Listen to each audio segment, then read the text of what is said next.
का गल्प सुनाता हूं मैं। देखिए ऑपरेटर की कहानियां बहुत सिंपल सी है।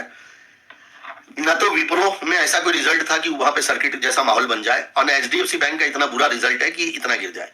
तो देखो क्या होता है, ये ट्रैपिंग होती है। ट्रैपिंग कैसे कैसे होती है ये समझिए।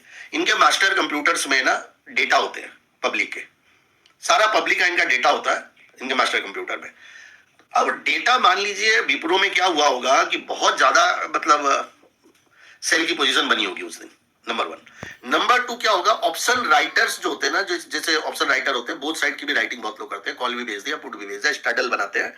और इसके अलावा हो सकता है उस दिन कॉल की राइटिंग भी बड़ी ज्यादा थी। तो मैंने कल भी समझाया था, इसमें क्या होता है ऑपरेटर, इसलिए मैं बोलता हूं कि जो भी विदेश में शेयर लिस्टेड है ना, उसके ऊपर ज्यादा दाव मत लगाओ। जैसे आज आईटीएमआई का रिजल्ट आ गया, तो किसी चीज का रिजल्ट आने वाला है तो उसमें सौदेबाजी मत करो, उसमें बोथ साइड का बाइंग करके खेलो, सेल करके तो कभी मत खेलो।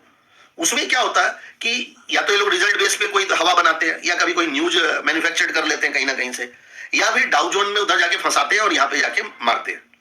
तो ये ऑपरेटर कौन होता है मेरी जान? ऑपरेटर बहुत बड़ा पैसा लेके इस बाजार में आता है, और जिसको हर महीने का दाना पानी चाहिए, क्योंकि उनके क्या बहुत सारे स्टाफ है, बड़े खर्चे हैं। आपका तो कोई खर्चा, आप तो ट्रेडर हो, अकेले हो, आप तो सिंगल हो, तो सिंगल आदमी का तो नुकसान भी हो जाएगा, तो भाई ठीक है। तो ऑपरेटर ही बाजार को चलाता है, जो ऑपरेट करता है। तो ऑपरेट जो करने वाला वो हमेशा पैसा देखो कमा के ही निकलता है बाजार से, कि कैपिटल बहुत बड़ी होती है, सिंडिकेट्स उनके हाथ में होते हैं, सिस्टम उनके हाथ में होते हैं। मैंने कुछ दिन पहले एक बात बताया था, एक जाने माने बिजनेस चैनल के ऊपर कुछ स्टॉक्स के बारे में गलत बोल के उसको क्रैश कराया गया था। और वो स्टॉक में 2 स्टॉक मैंने दिवाली पीक में दिए थे, और उसमें 3 स्टॉक मैंने अपने जो इन्वेस्टमेंट वाले, अपने जो क्लोज लोग हैं जो जुड़े हुए अपने से, उनको दिए थे। वो सारे के सारे रॉकेट हो रहे हैं, क्योंकि ये ऑपरेशंस का ये खेल होता है कि मान लीजिए कोई स्टॉक पागल हो गया, मल्टी चैनल ब्रेकआउट कर रहा है, तो मल्टी चैनल ब्रेकआउट कर रहा, पब्लिक उसमें आ गई। अब ऑपरेटर क्या करते हैं भाई, इन तोतों को हायर करते हैं, तोतों को बोलते हैं कि तुम नेगेटिव न्यूज फैलाओ। अब तोते महाशय रूलिंग गवर्नमेंट के खिलाफ स्पीच दे रहा है कि ये सब में कोई वर्थ नहीं है, ये सब बिना वर्थ के बढ़े हैं।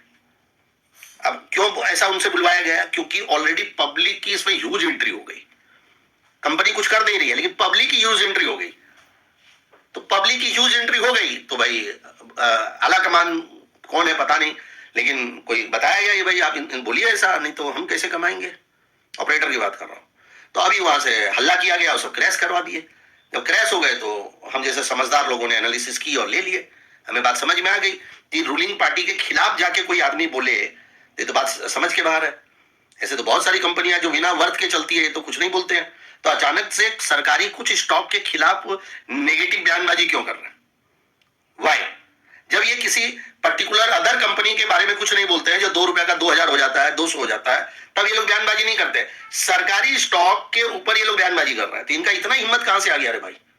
तो मुझे ये बात समझ में आ गई। मैं बोला नहीं भैया, तो कैप्टन साहब को भी मैंने बताया था कि देखिए ये सब स्टॉक ले लीजिए, मुझे लग रहा है ये सब भागेंगे। तो भाग गए सारे स्टॉक।